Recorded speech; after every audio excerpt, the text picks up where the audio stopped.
also blame the authorities in this. Why? Yeah.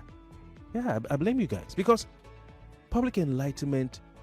Why I believe public enlightenment sometimes does not work, but you gotta try.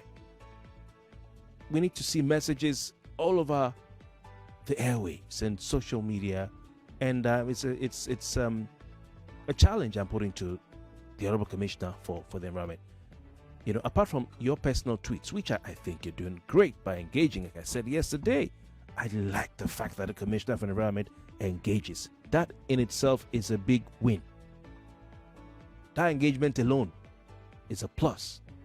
Maybe we can look at government spending a little bit of money to put messages on environmental, practices, best practices, because we have to have a culture shift amongst our people. We need a culture shift. We need a change in attitude, and it's a gradual process that will happen if we embark on massive enlightenment. Now, sometimes public enlightenment does not work because people will do what they want to do, but sometimes it works. Sometimes it works. Sometimes it works. And I know I always talk about Donald Duke. I always talk about because I saw it work. I saw the people say Calabar people are clean and neat and all that. I don't think it's about Calabar people being clean, because if you allow them, and Calabar became dirty. Was it that people all of a sudden changed their culture? No, it's not about Calabar people being neat or not neat. I don't think Calabar people are neat or not neat. I think it's because there was a massive culture change, mindset shift that was engineered. It was engineered by Duke. It was engineered. You at some point you felt you were dirtying your home by throwing something on the street. At some point. Because, see, I think Lagos is just a beautiful place. And if we can get people thinking, in the different languages,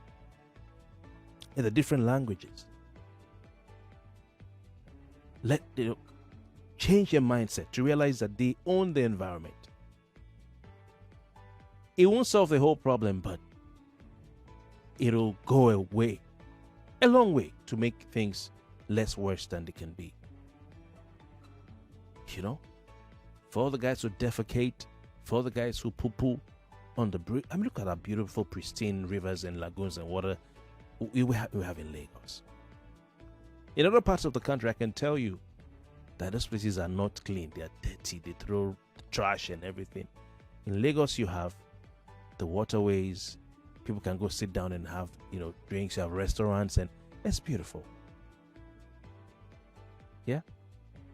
So that must be protected. That must be acknowledged. That must not be underestimated. Where Lagos is. But we need to move forward, not rest on our oars. Okay? So I think that public enlightenment, whilst I have a thing I say that public enlightenment does not always work, but we can give it a try, because it may change something, but not everything. Let's have billboards. Let's have social media ads, on YouTube, on Google, on Facebook, on X, on TikTok, in the different languages. Yoruba, Igbo, Hausa, Efik, Ibibio. Which other language do they, Edo? There's not one language in Edo, but different languages, because Lagos is a potpourri. It's a potpourri. And let's tell people, you don't throw your trash from a moving vehicle. Don't throw your trash on the road. Don't defecate on the road. All right? Let's have this. That's number one. Number two, people are shitting in public places, poo-pooing into the rivers. There's a spot, Zainab, if you're listening, please remind me. There's a spot somewhere if you're going to Lagos Island, yeah, one of these bridges, I can't remember the name of this. I think the bridge is named after someone. If you're going to Lagos Island from, let's say from Yaba, for instance, yeah, one of these bridges. She sent me a picture last year, or was it this year? People defecate there. I know, so these people are from outside. They're not like, please, this kind of thing, this kind of talk, we need to reduce it. You know, let's reduce it. Let's reduce it. Let's pull together. Let's reduce the talk of, outside. No, that rhetoric doesn't help. Let's step back from it. Let's step back from that rhetoric of who is who. No, I know politics has divided us. Yeah. We can achieve more together. So we need to reduce that rhetoric. We need to reduce it. We need to reduce it. We need to step the volume down. That we do. We do. All right? But there are all sorts of persons shitting in gutters and, at different points. I mean, I see people urinating. Like I said some months ago, they've turned most of the pedestrian bridges and flyovers are urinating spots. They're urinating spots. That's where people go to wee-wee. I see it. So I'm driving past, I see it.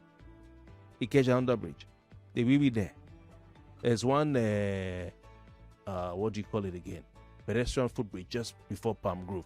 They wee-wee there. I saw some. People wee-wee all over the place.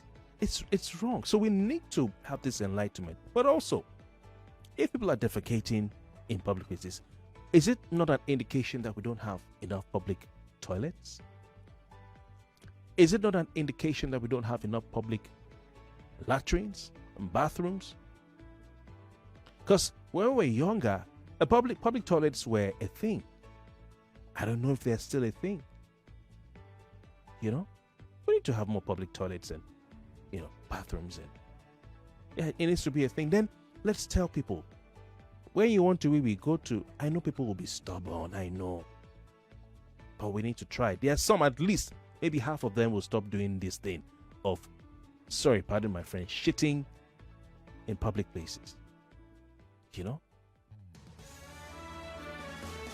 Thirdly, Loma needs to evacuate refuse every day.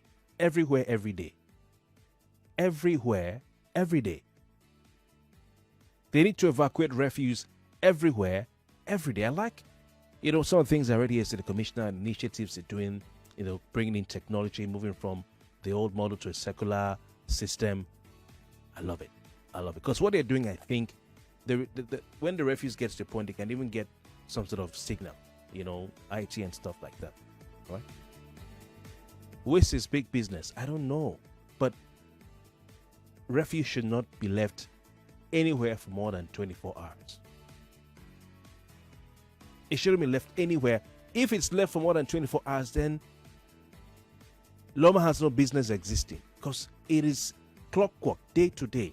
I know there are challenges. But they need to evacuate refuse everywhere, every day. It needs to be like emergency services, like LASMA. How LASMA responds if there's refuse somewhere. If there's an accident, sometimes 4 a.m. I'm coming to work, I see LASMA responding. They're on the road. They've set up already to try and make sure people avoid an accident scene. 4 a.m. So for all the insults they get, I defend them in this aspect. So we need to see that same emergency mindset for refuse waste management. It's a big industry. People have conferences and events all over the world for this thing. Okay? So refuse should not be anywhere more than 1 day. Every day should be evacuated. Every single day. I don't know why. What's the difficulty there? If we have the funds, money's been allocated by the government, and then for other places people are paying, it should be evacuated every day. I know, of course, okay, we have the cost of petrol has gone up and all that. But let's think about solutions. The next, let's have dumpsters. Gigantic dumpsters at strategic points. In places that are, especially in places that are not as residential as maybe Lekki Phase 1 and Ikoyi and stuff. All right. The places where you have a large mass of people, high density areas, especially where you have commercial activities like markets, that have dumpsters. So people can go and throw their refuse in the dumpsters. Some of these giant dumpsters are roll on, roll off. Government needs to acquire these dumpsters. Some of them are not roll on, roll off. They are the ones that you have to pack them and put into the refuse truck. Those refuse trucks are meant to carry the dumpsters mechanically. Not this one where you'll be using, no. So let's have the dumpsters as strategic points.